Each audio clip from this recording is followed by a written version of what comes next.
Hello and very welcome to the Hulagway ng Buhay Channel. Ang kwentong ito na iyong papanoorin ay magpapayanig sa iyong damdamin at mag-iiwan ng isang katanungang nakabitin sa hangin. Totoo ba ang kwentong ito o hindi? Mag-subscribe sa channel at iwanan ang iyong gusto. Tara na sa video. Nakaupo si Almir sa kanyang leather armchair sa kanyang opisina, napapaligiran ng mga bundok ng mga papel na nagpapakita ng pagtatapos ng kanyang 10 taong kasal. Ang mga ilaw ng lungsod na dati niyang inaakala ay napakaganda, ngayon ay tila malamig at malayo.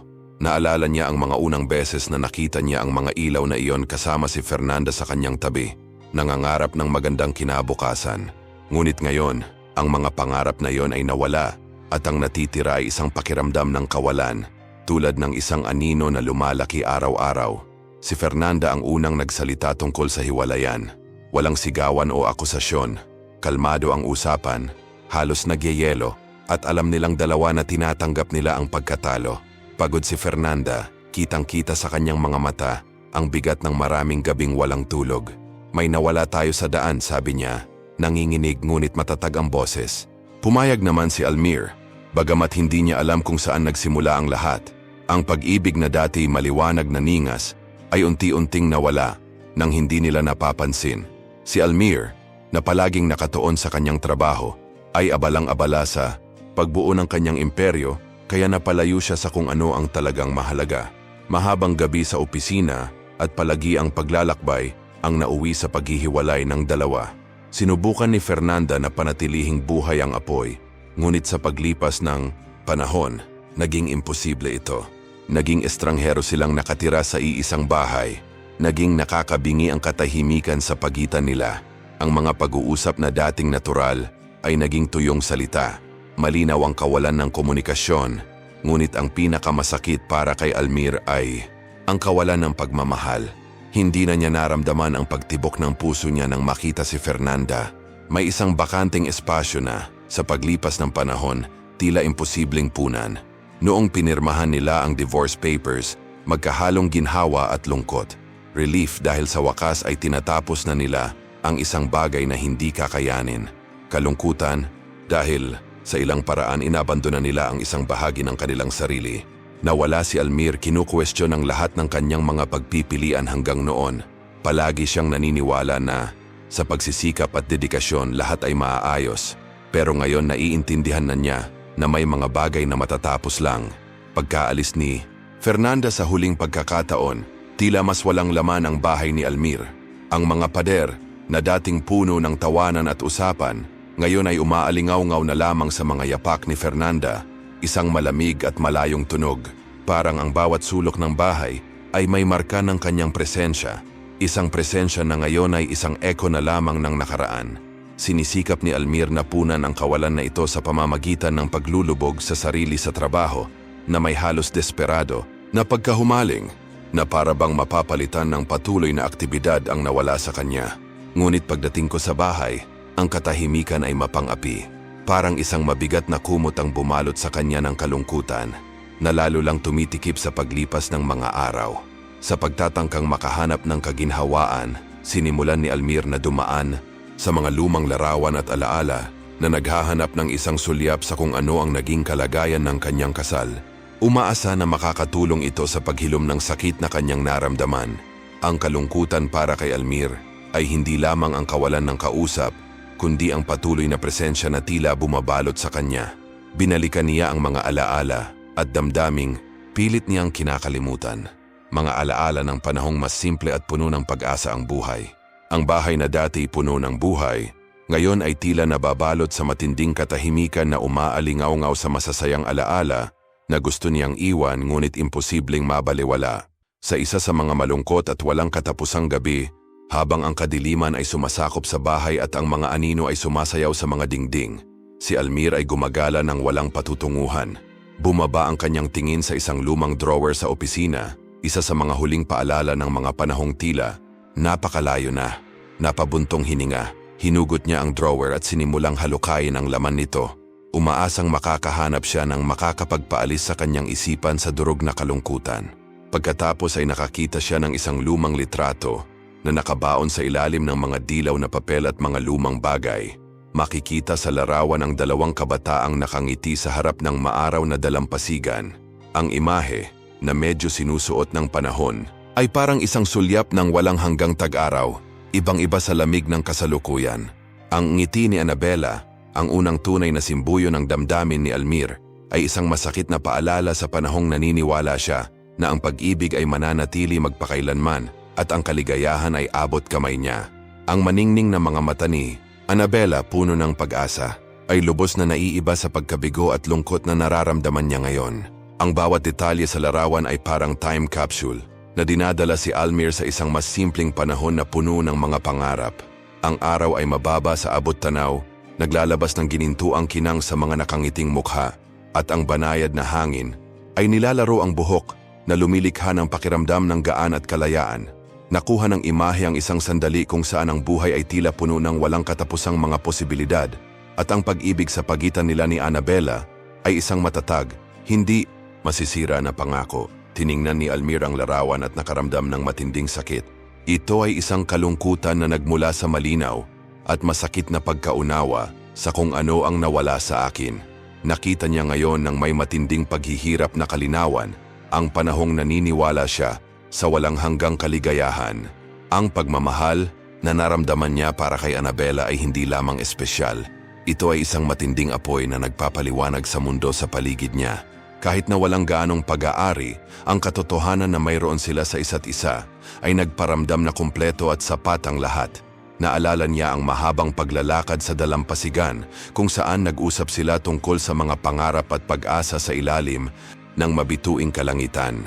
Ang bawat pag-uusap na tumagal hanggang madaling araw ay tila naghahabi ng isang magandang kinabukasan kung saan maaari nilang harapin ang anumang hamon ng magkasama. Ang pakiramdam na hanggat sila ay nagkakaisa, walang makapaghihiwalay sa kanila ay isang nakaaaliw na katiyakan.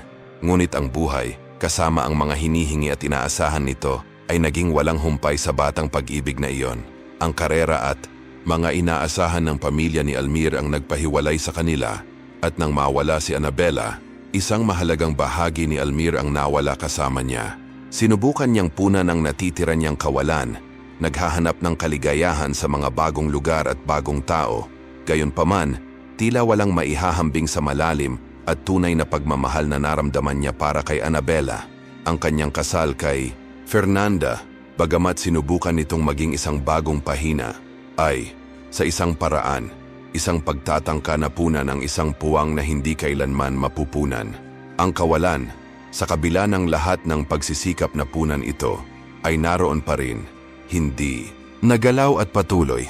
Sa tuwing susubukan ni Almir na mag-move on, pakiramdam niya ay may dala siyang anino ng nakaraan, palaging nagpapaalala sa pagkawala at pagmamahal niya noon na hindi na mapapalitan. At ngayon, sa pagtingin sa larawang iyon, mas naramdaman niya ang bigat ng oras at pagkawala. Ang alaala ng isang pag-ibig na nangakong walang hanggan ay isa na ngayong masakit na alaala ng isang panaginip na nagkawatak-watak, isang alingawngaw ng kaligayahang tila ninakaw. Ang imahe ay isang salamin ng isang oras kung saan ang lahat ay tila posible, at ang sakit ng mapagtanto na ang oras na iyon ay nasa likuran namin ay halos hindi mabata. Bukod sa pagkawala ni Annabella, may isa pang pag-iisip na nagpahirap sa kanya, ang kakulangan ng mga bata. Si Fernanda at siya ay hindi kailanman nagsalita ng direkta tungkol sa pagkakaroon ng mga anak, ngunit ang kawalan ng mga bata ay napatunayang isang masakit at patuloy na agwat. Noong bata pa sila at nananaginip, naisip nila ang isang bahay na puno ng tawanan ng mga bata at ang saya ng pagmasdan ng paglaki ng kanilang mga anak. Ang pangarap na ito gayunpaman ay nanatiling isang hindi natupad na pangako, isang ideal na hindi kailanman natupad. Ang ideya na kung pumili sila ng ibang landas, ang buhay ay maaaring iba ang sumunod sa kanya tulad ng isang patuloy na anino. Siguro kung nagkatuluyan sila, naabot na niya ang pangarap niyang magkaroon ng kumpletong pamilya. Ang mga kaisipang ito ay nahaluan ng katotohanan na ang buhay nila ni Fernanda ay hindi tulad ng inaakala niya noong kanyang kabataan. Nagsimulang maging isang tahimik na kulungan ang nakagawiang kasama si Fernanda, na dating kanlungan ng katatagan at kaginhawahan. Ang mga maliliit na bagay na minsang nagpainit sa kanya ang mga tahimik na hapunan, ang mga oras na nanonood ng TV ng magkasama, ngayon ay nagsilbing paalala lamang sa kanya kung ano ang nawala sa kanya. Ang pang-araw-araw na magkakasamang buhay na dati ay isang pundasyon ng seguridad, ngayon ay patuloy na humaharap sa kanya sa kawalan ng isang bagay na dati niyang gusto. Pagkatapos ng diborsyo, ang sugat na inakala niyang gumaling ay muling nabuksan na naglantad ng mga damdamin at kawalan ng katiyakan na sinubukan niyang sugpuin sa loob ng maraming taon. Ang sakit ng pagkawala at ang pakiramdam ng isang buhay na hindi nabuhay ng husto ay bumalik na may kasamang paghihiganti na pinilit na harapin ang katotohanan ng kanyang nasirang mga pangarap at ang matinding kalungkutan na sumunod. Ang mga kaisipan at panaghoy na ito ay naging palagi niyang kasama. Mahaba ang mga gabi at walang laman ang mga araw. Napagtanto ni Almir na kahit napapaligiran ng material na tagumpay, nabigo siyang makahanap ng tunay at pangmatagalang pag-ibig. Sa edad na 50, iniisip niya kung may isa pa ba siyang pagkakataon o ang nakaraan ay patuloy na bumabagabag sa kanya magpakailanman. Sa pagtatangkang baguhin ang kanyang pananaw, nagpasya si Almir na ialay ang kanyang sarili sa isang bagong proyekto, isang bagay na maaaring magdulot ng kaunting pag-asa at layunin sa kanyang buhay. Sinimulan niyang isulat ang kanyang mga memoir, umaasa na makahanap ng kahulugan sa mga nakaraang karanasan at marahil ay nagbibigay ng puwang para sa mga bagong simula. Ang bawat salitang isinulat ay isang hakbang patungo sa pagharap sa sakit at paghahanap ng bagong direksyon. Sinusubukang ibahin ang kalungkutan sa isang bagay na nakabubuo at, sino ang nakakaalam, muling tuklasin ang kaligayahan sa maliliit na bagay. Naging madalas ang pag-iisip ni Almir tungkol kay Annabela na halos maamoy niya ang pabango nito at marinig na malinaw sa isip ang pagtawa nito. Ang mga alaalang ito ay nagpabalik sa kanya noong una niya itong nakilala. Binago ang kanyang buhay sa mga paraang hindi niya inakala. Ito ay isa pang paglalakbay para sa trabaho para kay Almir, na nananatili sa isang hotel sa tabi ng dagat kung saan ang mga alon ay mahinang humampas sa buhangin at ang araw sa umaga ay naging gininto ang abot tanaw. Sanay na siya sa mga paglalakbay na ito at hindi inaasahan na ang partikular na ito ay magbabago ng kanyang buhay magpakailanman. Sa araw na iyon, gaya ng nakasanayan, bumaba si Almir para mag-almusal na may parehong monotonous routine ng mga pagpupulong at nag-iisa na hapunan. Ang restaurant ng hotel ay tila isang ordinaryong setting lamang na may mga lamesang nakahilera at ang bango ng sariwang kape sa hangin na naghahanda sa iyo para sa panibagong araw tulad ng iba, pero may nagbago. Habang papunta siya sa mesa, isang matikas at magaan na galaw ang nakatawag sa kanyang atensyon. Si Annabela, isang batang empleyado ng hotel, ay lumipat sa pagitan ng mga mesa na may halos mahiwagang kakisigan. Ang kanyang maitim na buhok ay nakatali sa isang perpektong bun at ang kanyang maayos na uniforme ay naka-highlight sa kanyang natural na kagandahan.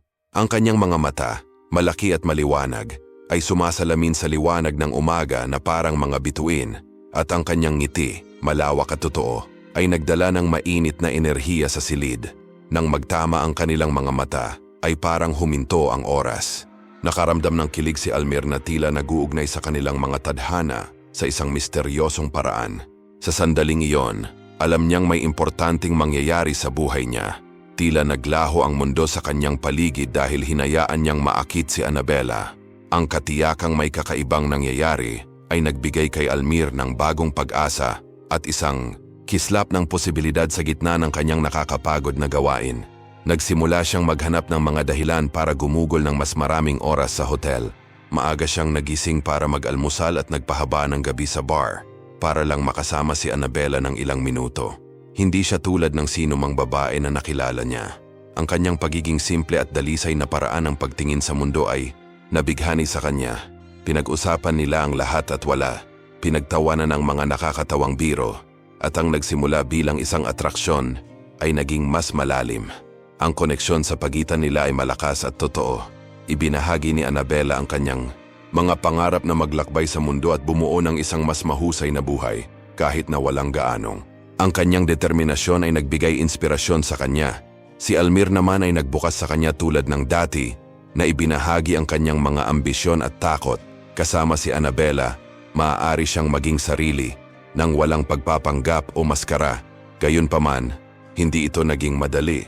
Ang pagkakaiba sa pagitan ng kanilang mga klase sa lipunan ay isang palaging balakid. Ang mga magulang ni Almir, napaka-tradisyonal, ay hindi sinang-ayunan ang relasyon.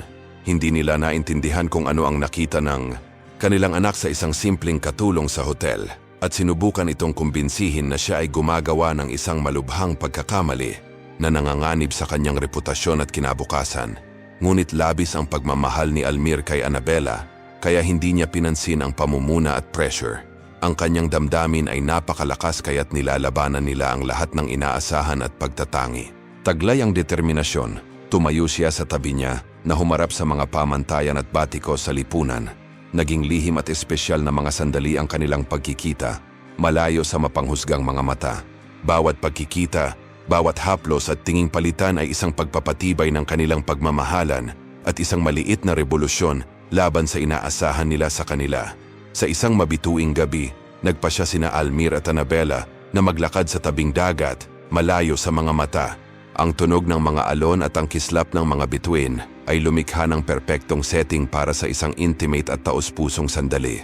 Habang magkahawak kamay silang naglalakad, naramdaman ni Almir na, sa kabila ng mga hamon at mahirap na landas, sulit ang bawat hakbang sa tabi ni Annabella. Nag-usap sila tungkol sa mga pangarap at pag-asa. Binago ang katiyakan na, sa kabila ng mga hadlang, natagpuan nila ang isang bagay na mahalaga at totoo sa isa't isa. Sina Almir at Annabella ay nangangarap ng magandang kinabukasan malayo sa mga boses na nagtangkang guluhin ang kanilang buhay. Naisip nila ang isang lugar kung saan sila ay magiging masaya, malalampasan ang lahat ng mga problema at makahanap ng tunay na kagalakan. Ang bawat sandali kasama si Annabella ay pinagmumula ng dalisay na kaligayahan na nagpapaliwanag kahit na ang pinakamahirap na araw. Ngunit ang panlabas na presyon ay napakalaki. Ang mga paghihirap sa pananalapi ay nagsimulang tumimbang tulad ng isang madilim na ulap sa kanilang mga pangarap. Ang mga alalahanin tungkol sa pera, kawalan ng suporta sa pamilya, at mga inaasahan ng lipunan ay lumikha ng patuloy na presyon kay Almir. Nadama niya ang bigat ng mga responsibilidad na ito at ang lumalaking tensyon ay nagbabanta na masira ang tiwala nila sa kanilang pagmamahalan. Kahit alam niyang hindi magiging madali ang pagpapanatili ng pagmamahalang ito, naniniwala si Almir na hanggat magkasama sila, kahit anong pagsubok ang kanilang haharapin, handa na silang harapin ang mundo ng may halos taimtim na determinasyon. Naniniwala sila na, sa kabila ng mga paghihirap, ang pag-ibig na kanilang ibinahagi ay sapat na malakas upang malampasan ang anumang balakid. Sa panibagong pagtitiwala, determinado silang ipaglaban ang kinabukasan na pinangarap nila na humarap sa lahat ng hamon ng may tapang at pag-asa. Kumbinsido si Almir na basta magkasama sila, lahat ay malalampasan nila. Ngunit malapit na niyang matuklasan na may iba pang plano ang tadhana para sa kanila. Ang buhay ni Almir at Annabella ay tila isang panaginip na malapit ng magkatotoo. Sa kabila ng mga pagsubok na kanilang kinaharap, nakakita sila ng isang maliit na bahay sa isang baybaying bayan, malayo sa mapanuring mga mata ng mga magulang at mga kakilala ni Almir na maaaring magtanong sa kanilang pagsasama. Ito ay isang simpleng bahay ngunit puno ng pag-ibig kung saan maaari silang mabuhay sa wakas tulad ng gusto nila. Walang lihim, walang takot. Sa mga unang buwan sa bagong bahay, ang kaligayahan ay pare-pareho. Ang mga umaga ay napuno ng tunog, ng mga alon, at ang tawa ni Annabella ay umalingaw-ngaw sa mga dingding. Ginugol nila ang kanilang mga hapon sa pagpaplano ng kanilang kinabukasan at pangangarap ng paglalakbay at buhay na magkasama. Para kay Almir parang perpekto ang lahat. Nalampasan ng pagmamahal na nararamdaman niya para kay Annabella ang anumang balakid at determinado siyang protektahan ang kaligayahang iyon. Ngunit, gaya ng madalas na nangyayari sa buhay, dumating ang trahedya ng walang babala. Sa isang tahimik na gabi, kasama ang banayad na hangin at ang mabituing kalangitan, ang lahat ay tila perpekto. Matapos ang isang simple ngunit makabuluhang hapunan, naghahanda na sa pagtulog sina Almir at Annabella, na nalubog sa kasiyahan. Hinawakan ni Almir ang kamay ni Annabella, naramdaman ang lambot ng kanyang balat at nagbigay ng taos-pusong pangako. Lagi akong nasa tabi mo anuman ang mangyari. Ang mga salita ay binigkas ng may pananalig na tila walang makakapagpabagal sa kung ano ang mayroon sila. Napangiti si Annabella at sa katahimikan ng gabi sa kanilang paligid, tila perpekto ang lahat. Ngunit sa mga madaling araw ng umaga, ang katahimikang ito ay malupit na nagambala. Nagising si Almir ng isang malakas at acidic na amoy ng usok na parehong nakababahala at nakababahala. Ang init, na sa una ay banayad, ay nagsimulang kumalat ng mabilis. Iminulat niya ang kanyang mga mata at nakita niya ang bahay na nababalutan ng makapal at nakakasakal na hamog. Napakakapal ng usok kaya halos hindi na makahinga ang hangin at halos nakaharang ang paningin. Napalitan ng gulat si Almir. Ang kanyang instincts ay agad siyang kumilos, ngunit ang pagkalito at kawalan ng pag-asa ay napakalaki. Sinubukan niyang tawagan si Annabella. Nanginginig ang boses sa takot. Annabella, ang tunog ay tila mabagsik at malayo, nilamon ng usok at lumalaking init. Sinubukan ni Almir na i-orient ang sarili sa kaguluhan dahil sa usok na mahirap makakita ng kahit ano maliban sa isang makapal na kulay abong kurtina. Habang nagpupumilit siyang hanapin si Annabella, ang kanyang puso ay tumibok ng mabilis at wala sa kontrol na pinalakas ng takot na hindi siya mahanap sa tamang oras. Bawat segundo ay parang walang hanggan at ang pakiramdam ng kawalan ng kakayahan ay napakalaki. Matindi ang labanan sa pagitan ng pag-asa at takot habang nagsusumikap si Almir na makamit ang pinakamamahal niya na lumalaban sa napipintong pagkawasak. Sa gitna ng kaguluhan, isang ideya ang lumitaw sa isip ni Almir. Naalala niya ang lahat ng pagkakataong nag-usap sila ni Annabella tungkol sa kanilang mga pangarap at plano para sa kinabukasan. Ang ideya ng pagkakaroon ng isang buhay na puno ng pakikipagsapalaran at kagalakan na magkasama na tila napakalapit, ngayon ay tila malayo. Ngunit kahit sa kanyang kawalan ng pag-asa, alam niyang kailangan niyang gumawa ng paraan para maisalba ang mayroon pa siya. Ang pagmamahal na naramdaman niya para kay Annabella ay nagbigay sa kanya ng lakas upang magpatuloy, at sa bawat paghihirap ng hininga at pag-aalangan niyang hakbang, hindi siya sumuko. Desidido siyang harapin ang anumang bagay para protektahan ang kinabukasan na binuo nilang magkasama. Mabilis na kumalat ang apoy, tinupok ang lahat ng nasa daan nito. Ang tunog ng paglangit-ngit ng kahoy at ang dagundong ng apoy ay napakalakas na tila nagsisigawan. Pilit na tinangka ni Almir na makapunta kay Annabella, ngunit nakaharang ang apoy sa lahat ng daanan. Naghanap siya ng daan palabas, ngunit bawat pagtatangka na maabot ang kanyang minamahal ay napipigilan ng matinding init at walang awang apoy. Nakulong si Annabella sa kwarto. Narinig ni Almir ang kanilang mga hiyawan na may halong nakakatakot na tunog ng apoy na lumalamon sa bahay. Sinubukan niyang iligtas ito ng buong lakas, ngunit ang init at usok ay sumasakal sa kanya, kaya napilitan siyang umatras. Sa huling pagsisikap, sinubukan niyang sirain ang pinto na naghihiwalay sa kanila, ngunit huli na ang lahat. Isang pagsabog ang naging sanhi ng pagbagsak ng kisame na naghihiwalay sa kanila magpakailanman. Nang magising si Almir sa ospital makalipas ang ilang araw na bigla siya, sinabi ng mga bumbero na ang apoy ay nagwawasak, na nawasak ang bahay sa loob ng ilang minuto. Natagpuan nila ang labi ng isang babae na pinaniniwalaan nilang si Annabella. Umalingaw-ngaw sa kanyang isipan ang mga salita ng doktor. Paumanhin, "Ginoo, hindi namin siya nailigtas. Ang sakit ay hindi matiis." Si Annabella, ang babaeng minahal niya ng higit sa lahat, ay inalis sa kanyang buhay sa isang brutal na paraan.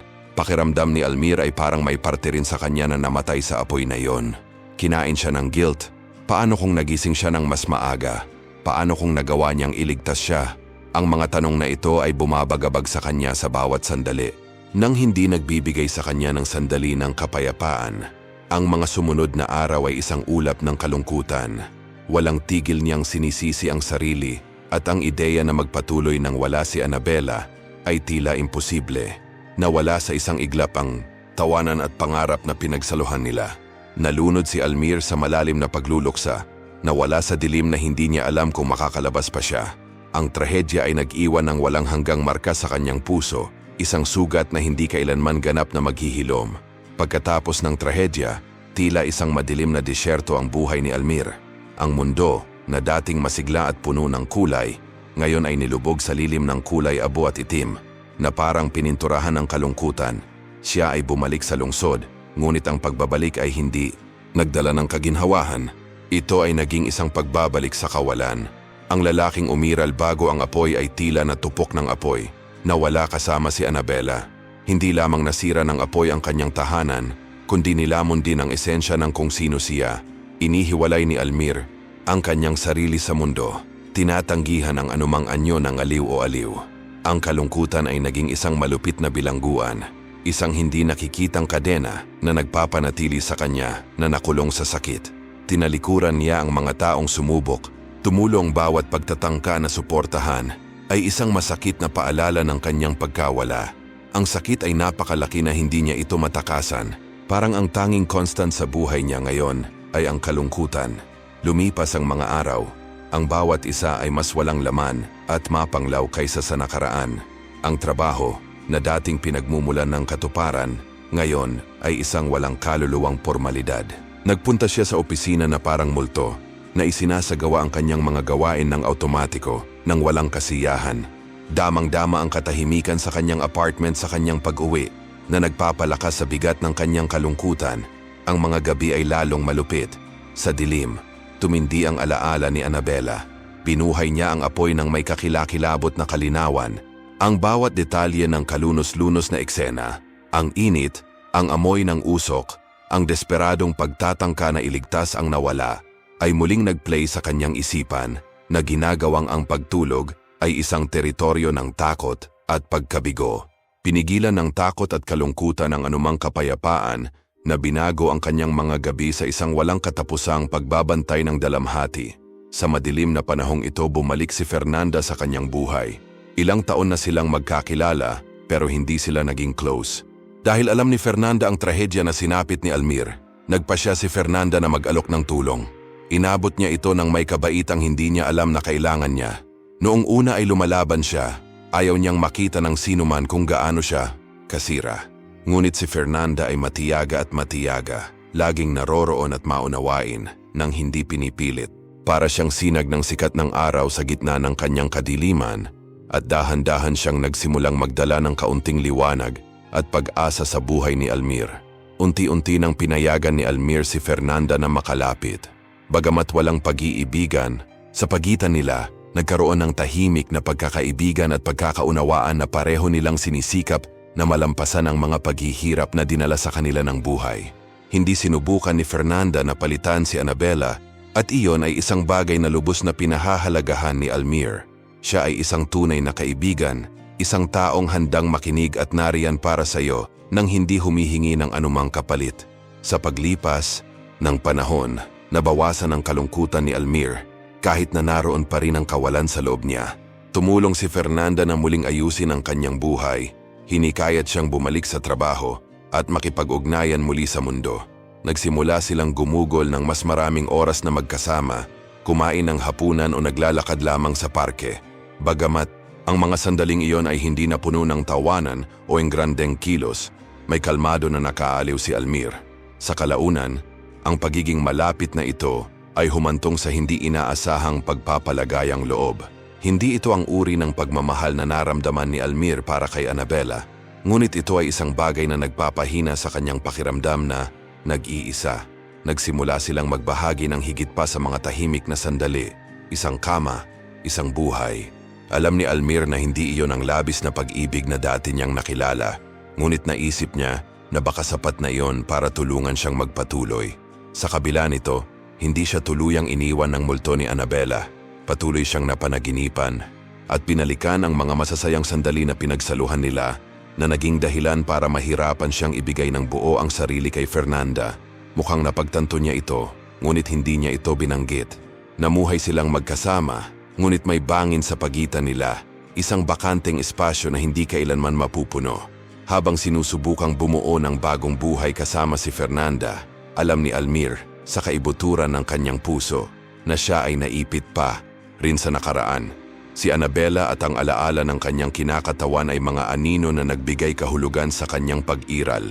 Sa paglipas ng panahon, ang relasyon nina Almir at Fernanda na nagsimula bilang ginhawa ay nagsimulang magpakita ng mga bitak.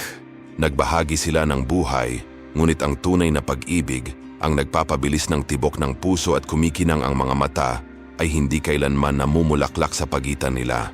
Ang kasal ay naging isang nakagawian, isang tahimik na kasunduan kung saan parehong naroroon ngunit emosyonal na malayo. Sinubukan ni Almir na kumbinsihin ang sarili na sapat na ang buhay na iyon. Magalang at mapayapang relasyon nila ni Fernanda, pero alam niyang pinagdadaanan lang niya. Ang kawalan na iniwan ni Annabella ay hindi kailanman napuno at madalas niyang nasumpungan ang kanyang sarili na ikinukumpara si Fernanda sa babaeng mahal, Nia.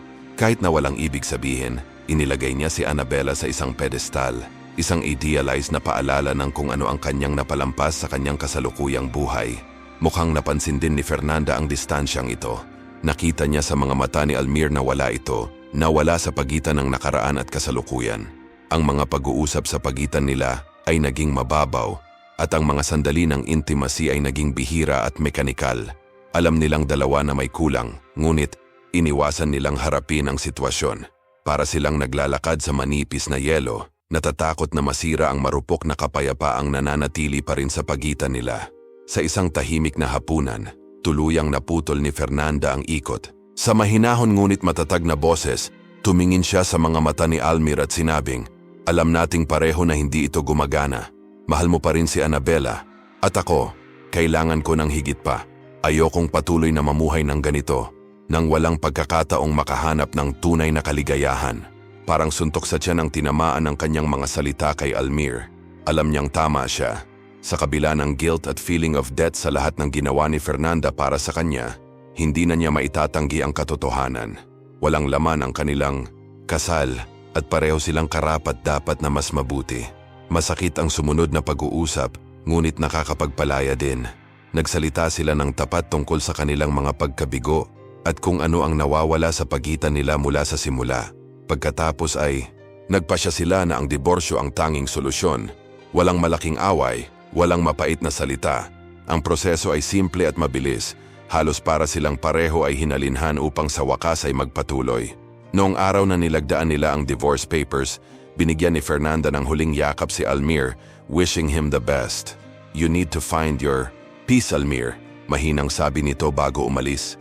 Natagpuan na naman ni Almir ang sarili niyang mag-isa, ngunit sa pagkakataong ito, may nagbago sa loob niya. Ang paghihiwalay, bagamat masakit, ay nagpaunawa sa kanya na hindi na niya kayang mabuhay nang mag-isa sa mga alaala.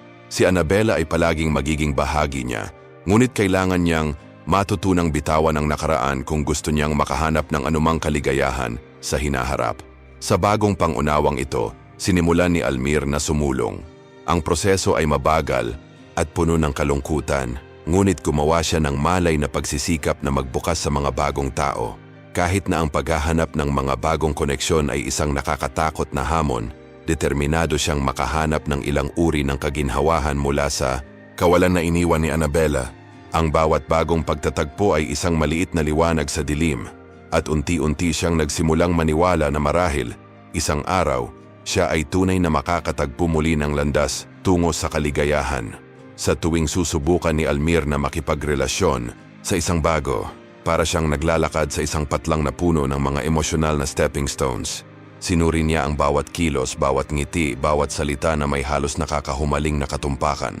Palaging inihahambing ang mga ito sa mga alaala ni Annabella. Ang paraan ng pagngiti, pagsasalita at pagtingin nito sa kanya ay nakaukit sa kanyang isipan na lumilikha ng anino na tila nagbabadya sa anumang bagong pakikipag-ugnayan. Parang walang bagay at walang naramdamang tama. Para siyang nakulong sa walang katapusang ikot ng mga alaala at pagkabigo, kung saan ang nakaraan ay walang iniwan na puwang para sa kasalukuyan. Bagamat ang hiwalayan ay isang pagtatangka na masira, ang nakaraan, hindi niya nagawang burahin ang presensya ni Annabella sa kanyang buhay. Patuloy niya itong pinagmumultuhan parang isang matigas na alaala na ayaw burahin. Sa tuwing sinusubukan niyang sumulong, naaabala siya ng mga pira-piraso ng nakaraan na sumasalakay sa kanyang isipan, habang ang kanyang mga kaibigan at kasamahan ay nagpatuloy sa kanilang buhay, nakahanap ng mga bagong kagalakan at nahaharap sa kanilang sariling mga hamon. Nadama ni Almir na parang natigil siya sa oras, na nakulong sa emosyonal na limbo. Ang pakiramdam ng pagwawalang kilos ay napakalaki at ang bonus sa nakaraan ay nagbigay ng magnetic force sa kanya. Pinapanatili siyang nakatali kay Annabella at kung ano ang kanilang ibinahagi. Ngunit ang tadhana na laging hindi mahuhulaan ay may huling sorpresa para kay Almir. Makalipas ang mga buwan ng pagsisikap na magsimulang muli, nahuhulog sa trabaho at patuloy na paglalakbay, Nadama pa rin ni Almir ang patuloy na kalungkutan. Siya ay nasa isang lungsod na bihira niyang puntahan, isang tahimik na lugar na may mga punong kalye at kaakit-akit na mga cafe. Sa isa sa mga cafe na ito, nagpasya siyang huminto para uminom ng kape bago ang isang mahalagang pulong. Malamig ang umaga noon at nakakaaliw ang init ng inumin. Habang naghihintay sa pila, pinagmamasdan niya ang mga tao sa paligid niya. Bawat isa ay kasali sa kanilang mga gawain. Noon ay may nakatawag sa kanyang atensyon. Isang babae, nakatalikod sa kanya, nakaupo malapit sa bintana. Ang kanyang maitim at kulot na buhok ay mahinang bumagsak sa kanyang mga balikat at ang paraan ng paghawak niya sa tasa, ang kanyang kalmado at pamilyar na postura ay nagpabilis ng tibok ng puso ni Almir. Pagtalikod niya ay parang tumigil ang mundo ni Almir. Ang mga matang iyon at ang nahihiyang ngiting iyon ay kay Annabela. Ang babaeng akala niya ay patay na kanyang iniyakan at pinagdalamhati, ay naroon, buhay, na parang hindi lumipas ang mga taon. Natigilan si Almir, hindi makapaniwala sa nakikita. Akala niya siguro nananaginip siya, na naglalaro sa kanyang isipan ang kagustuhan niyang makita siya muli. Ngunit nang magtama ang kanilang mga mata, alam niyang totoo ito. Buhay si Annabela. Dahan-dahan siyang lumapit. Natatakot na baka anumang bigla ang paggalaw ay mawala siya. Annabela? Mahina ang boses ni Almir at puno ng hindi makapaniwala. Napatingin ito sa kanya na may halong pagtataka at iba pang hindi niya matukoy. Almir, sagot niya, na may kasamang tono na may lungkot at lungkot. Nakaupo silang magkakasama, na may kapansin-pansing distansya sa pagitan nila. Hindi alam kung paano magsisimula. Ang tensyon sa hangin ay halos nakikita at ang mga salita ay tila napakaliit upang punan ang napakalawak na espasyo ng oras at mga emosyon na naghihiwalay sa kanila. Ang pakiramdam ng nawala ng isang mahalagang bagay ay bumabalot sa kanila na nagpapahirap sa pag-uusap. Nagsimulang magsalita si Annabela, nanginginig ang boses at puno ng emosyon. Ipinaliwanag niya nang may kahirapan ang mga pangyayari sa nakamamatay na gabing iyon. Nakaligtas ako sa apoy, sabi niya, mga salitang parang mahina at sinasakal sa sakit. Natagpuan ako ng mga bumbero na walang malay sa mga guho. Ako ay malubhang nasugatan at sa kaguluhan ay nagkamali ang aking pagkakakilanlan. Nakaramdam ng lamig si Almir sa kanyang gulugod nang marinig ang mga katagang iyon. Para bang ang malupit na kabalintunaan ng kapalaran ay nagbubunyag ng sarili. Patuloy ni Annabela, pinipigilan ang mga luha. Naniniwala ang lahat na patay na ako, sabi niya, malinaw sa boses niya ang sakit. At nang walang lakas upang labanan ng tila hindi maiiwasan, nagpasya akong mawala. Sa kalagitnaan ng pag-uusap, may nangyaring hindi inaasahan. Isang maliit na bata sa cafe na naglalaro ng teddy bear ang lumapit sa kanilang mesa at nagtanong tungkol sa kanilang kwento. Ang inosenteng interbensyon na ito ay nagdulot ng malabong ngiti kina Almir at Annabela, isang paalala na sa kabila ng lahat ng sakit at kalituhan, ang buhay ay nag-aalok pa rin ng mga sandali ng kadalisayan at pag-asa. Ipinaalala nito sa kanila na marahil sa paglipas ng panahon, makakahanap sila ng bagong paraan upang sumulong sa halip na hawakan ang masakit na nakaraan. Nang marinig ni Almir ang katotohanan, parang bumukas ang lupa sa ilalim niya. Inihayag ni Annabela na ang desisyon na mawala ay hindi lamang isang pagpipilian na ginawa sa takot at desperasyon, kundi pati na rin sa ilalim ng labis na presyon. Ang mga tao sa paligid niya na natatakot sa epekto ng kanyang pagbabalik ay pinilit siyang lumayo. Kabilang sa mga taong ito ang ama ni Almir na nakita si Annabela bilang banta sa reputasyon ng pamilya. Hinawakan niya ang sitwasyon ng may kalkuladong lamig, tinitiyak na hindi alam ni Almir kung ano talaga ang nangyari. Narinig kong may kinalaman ang tatay mo. Pagtatapat ni Annabela, ang boses niya ay halos pabulong. Ginawa niya ang lahat para masiguradong hindi na ako babalik sa iyo. Pakiramdam niya ay makakasira ang presensya ko sa reputasyon ng pamilya. At sa ilalim ng pressure na yon, at sa paniniwalang magiging mas maganda ang buhay mo nang wala ako, tumakas ako. Ang paghahayag ay isang matinding dagok.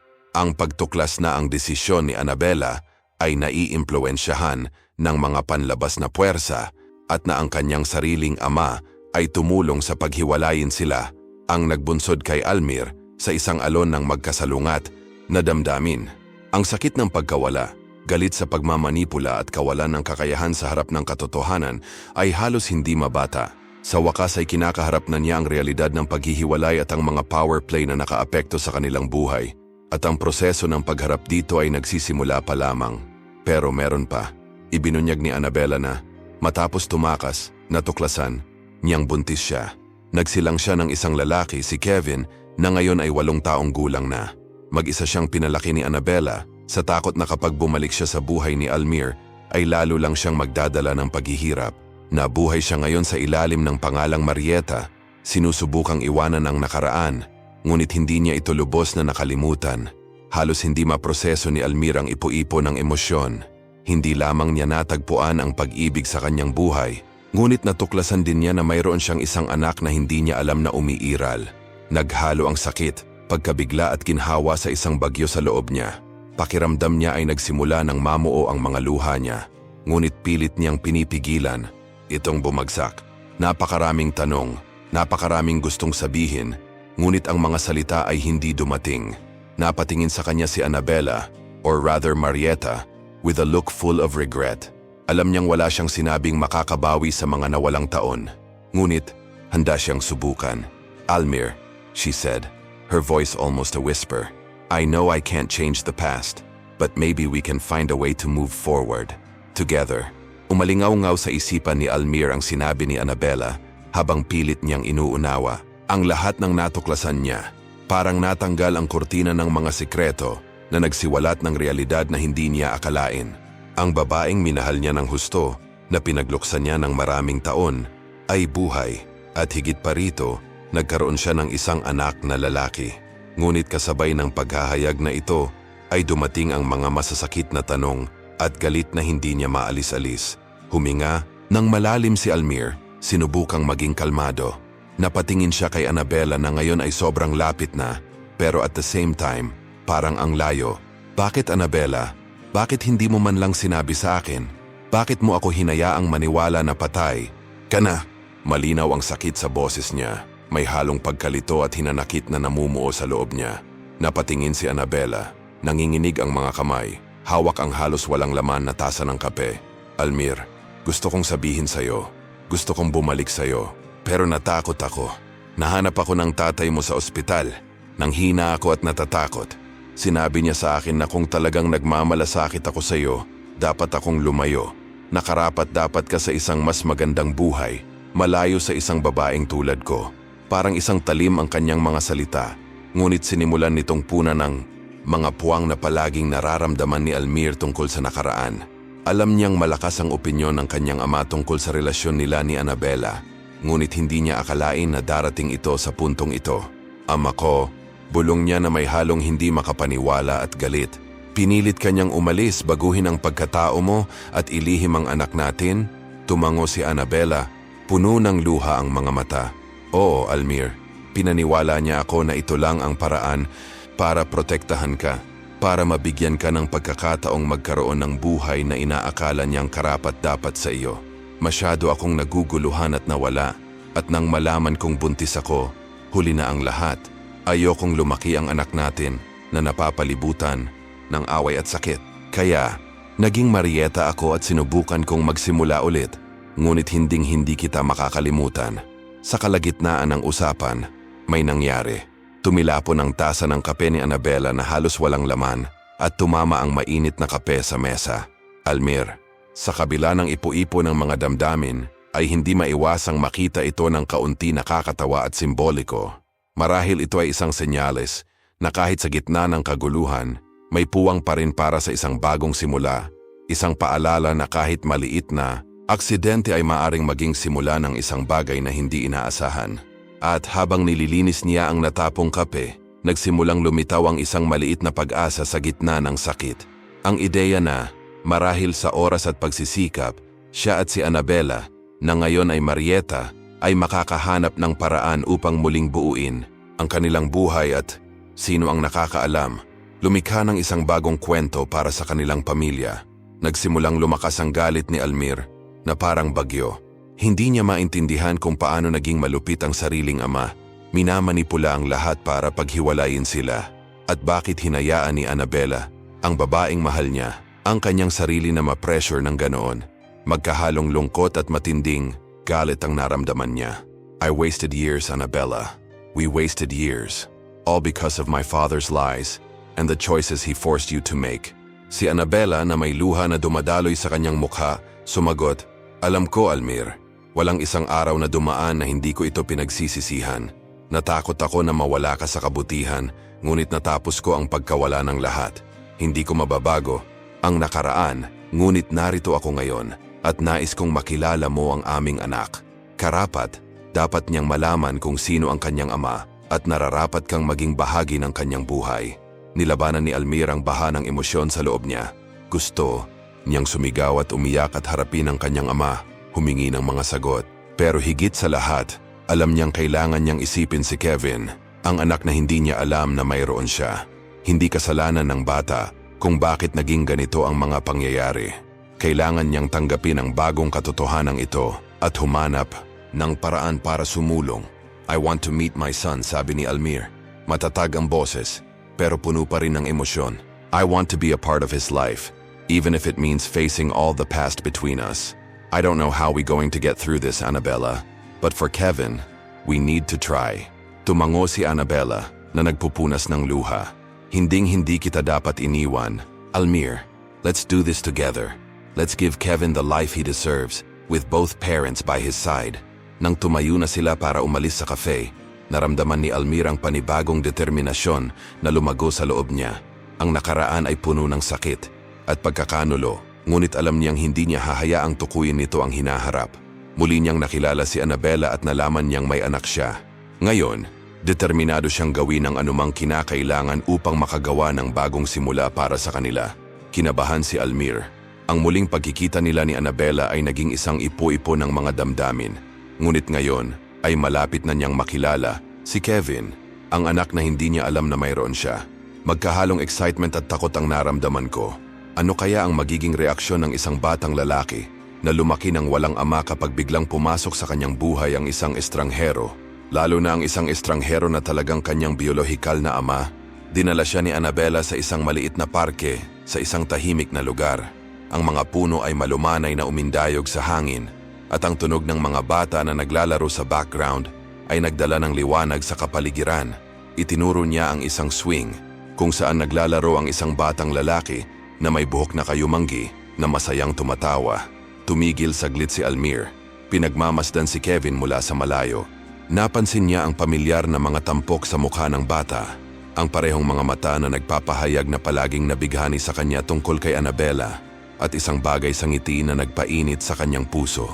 "Siya nga," mahinang sabi ni Annabella habang pinagmamasdan ng anak. "Espesyal na bata si Kevin, matalino at maalaga. Alam niyang may tatay siya pero never akong nagkwento tungkol sa'yo. Akala niya, wala ka na." Bumigat kay Almir ang sinabi ni Annabella. Paano niya ipapaliwanag ang sitwasyon kay Kevin nang hindi nadudurog ang puso ng isang batang lalaki? Alam niyang kailangan niya ng pasensya, bigyan ng oras si Kevin para makilala siya at tanggapin. Hinikayat siya ni Annabella na lumapit at gumawa siya ng mga pansamantalang hakbang patungo sa swing. Nang mapansin ni Kevin ang paglapit ng kanyang ina, tumalon siya mula sa swing at tumakbo papunta sa kanya. Niyakap siya ng mahigpit. "Mommy, sino itong lalaking ito?" Tanong niya na curious na nakatingin kay Almir. Ang kanyang mga mata ay puno ng inosente at isang pahiwatig ng kawalan ng tiwala. Lumuhod si Almir para maging ka-level ni Kevin. Ngumiti siya. Pilit tinatago ang kaba. "Hi Kevin," panimula niya, na medyo nanginginig ang boses. "My name is Almir. Ako, kaibigan ako ng nanay mo." Tumingin si Kevin sa kanya, tinitimbang ang bawat salita. "Ikaw ba ang aking ama?" Diretsong tanong niya na napatigil sandali si Almir. Tumingin si Almir kay Annabella. Bahagyang tumango, hinihikayat siyang maging tapat. "Yes, Kevin," sa wakas ay sagot niya. "I'm your father. Hindi ko alam ang tungkol sa iyo hanggang ngayon, pero gusto talaga kitang makilala at maging parte ng buhay mo." Sa kalagitnaan ng meeting ay napatingin si Kevin sa ama na may halong curiosity at hesitation. Tapos, bigla niyang inabot si Almir at nahihiyang ngumiti. "Gusto mo bang makipaglaro sa akin, Dad?" Ay ang hindi inaasahang tanong na, sa kabila ng pagiging simple, ay nagdala ng pag-asa para sa mga bagong simula. at isang koneksyon na malapit ng matuklasan. Si Almir, na may pagtibok ng puso, ay ngumiti pabalik at tinanggap ang imbitasyon na ginawa ang unang hakbang patungo sa isang bago at kapanapanabik na paglalakbay bilang isang ama. Tumingin si Kevin kay Almir na may pagtataka pero puno rin ng curiosity. Bakit wala ka dito kanina? Ang tanong ay simple, ngunit ang sagot ay hindi madali. Paano maipapaliwanag ni Almir ang lahat ng nangyari nang hindi iniwan si Kevin na may daladalang mga problema sa pang-adulto? Nag-isip sandali si Almir at maingat na pinili ang kanyang mga salita. I wasn't here because for a long time I didn't know you exist. But now that I know, I really want to be here with you. Kung gusto mo. Tumingin si Kevin mula kay Almir kay Annabella at pabalik kay Almir. Matapos ang ilang sandali ng pag-iisip, humakbang siya at tumingin sa mga mata ni Almir na may ekspresyon ng pag-asa. Paglalaruan mo ba ako sa swing? Pasimpleng tanong niya na ikinatunaw ng puso ni Almir. Of course I will, sagot ni Almir na may taimtim ng ngiti. At kaya, sa unang pagkakataon, nakilala niya ang kanyang anak. Nagpalipas sila ng hapon sa parke, sabay-sabay na umindayog, tumatakbo sa damuhan at nagsasaya. Pinagmamasdan sila ni Annabella mula sa malayo na may ngiti at pusong puno ng pag-asa. Ito ang simula ng isang bagay na bago at espesyal, isang unang hakbang tungo sa hinaharap na kinatatakutan niyang hindi na darating. Sa mga sumunod na araw, mas maraming oras na magkasama sina Almir at Kevin. Nagsimula silang mas makilala ang isa't isa at lumikha ng maliliit na tradisyon.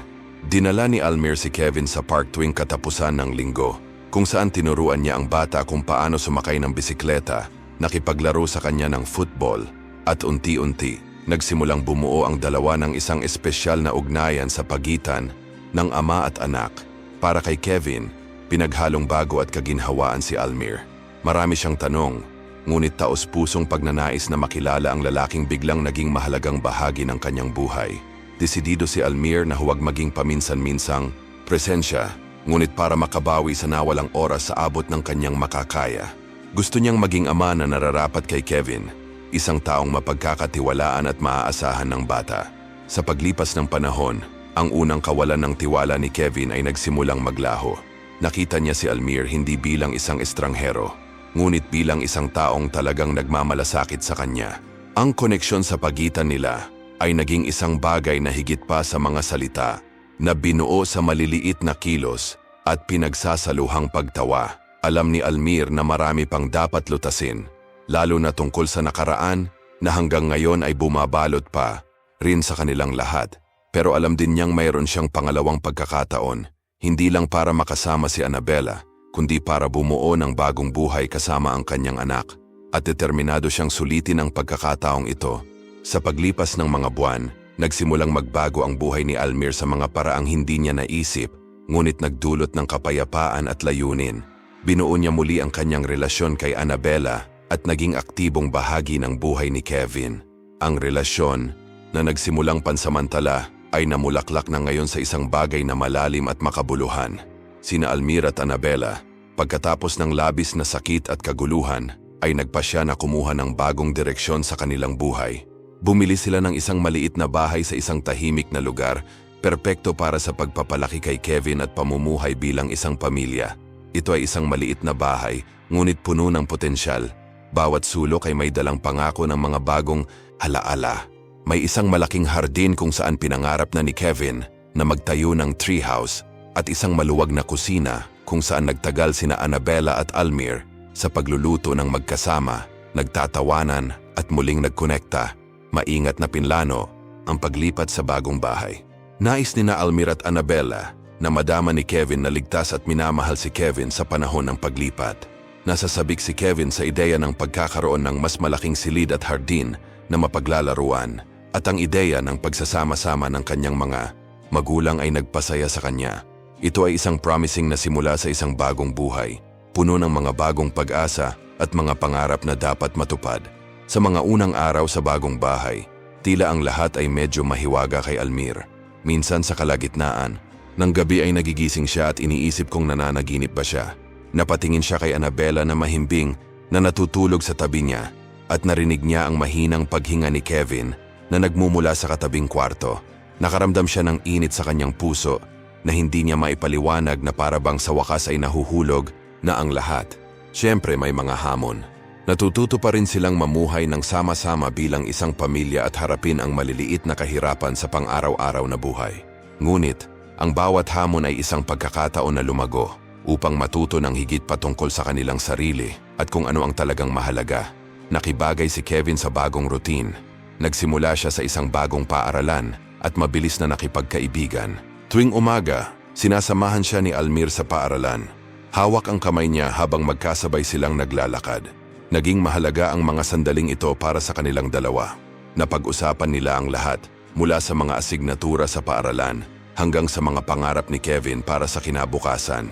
Nadama ni Almir ang pagmamalaki, hindi lamang kay Kevin, kundi pati na rin sa kanyang sarili dahil nandyan siya sa paraang hindi niya akalaing posible. Si Annabella, sa kabilang banda ay mas masaya kaysa dati. Nakahanap siya ng trabaho sa isang lokal na tindahan ng bulaklak kung saan namulaklak ang kanyang pagkahilig sa mga bulaklak at halaman. Ang pagtatrabaho doon na napapalibutan ng mga kulay at amoy ay sumasalamin sa bagong enerhiya na naramdaman niya. Higit pa rito, sinimulan nilang muling matuklasan ni Almir ang pag-ibig na nagdala sa kanila. Ilang oras silang nag-uusap tungkol sa hinaharap, kanilang mga plano at pangarap, at ang pagiging malapit sa pagitan nila ay lumago araw-araw. Alam ni Almir na ang nakaraan ay hinding-hindi mabubura. Naroon pa rin ang mga galos na nagpapaalala sa kanya ng mga sandali ng sakit at pagkawala. Ngunit sa halip na hayaan ang mga peklat na ito na tukuyin ang kanyang buhay, nagpasya siyang gamitin ang mga ito bilang paalala kung gaano sila ni Annabella na nagtagumpay ng magkasama. Natuto silang pahalagahan ang bawat sandali at magpasalamat sa pangalawang pagkakataong ibinigay sa kanila ng buhay. Isang araw, habang naglalakad sila sa hardin, hinawakan ni Kevin ang kamay ni Almir at tinanong, "Daddy, lagi naman tayong magsasama, di ba?" Napakasimple at punong-puno ng pag-asa ang tanong na nagpangiti kay Almir. Yumuko siya sa taas ni Kevin at sumagot sa isang matatag at mapagmahal na boses, "Oo, anak, lagi tayong magkakasama, parang pamilya. Kahit anong mangyari, nandito kami. Nang nanay mo para sa'yo." Nang magsimulang lumubog ang araw, pinakulay ang kalangitan ng mga gintong kulay. Nadama ni Almir ang higit na pag-asa kaysa dati. Nagsisimula ng maging tunay na tahanan ang bagong tahanan, hindi lang para kay Kevin, na ngayon ay may lugar kung saan naramdaman niyang ligtas at minamahal, kundi para na rin kay Almir at Annabella. Binubuo nila ang kanilang buhay at nilalampasan ang nakaraan, hakbang-hakbang. Alam nilang malayo pa ang kanilang lalakbayin, ngunit handa silang harapin ito ng sama-sama bilang isang nagkakaisa at masayang pamilya.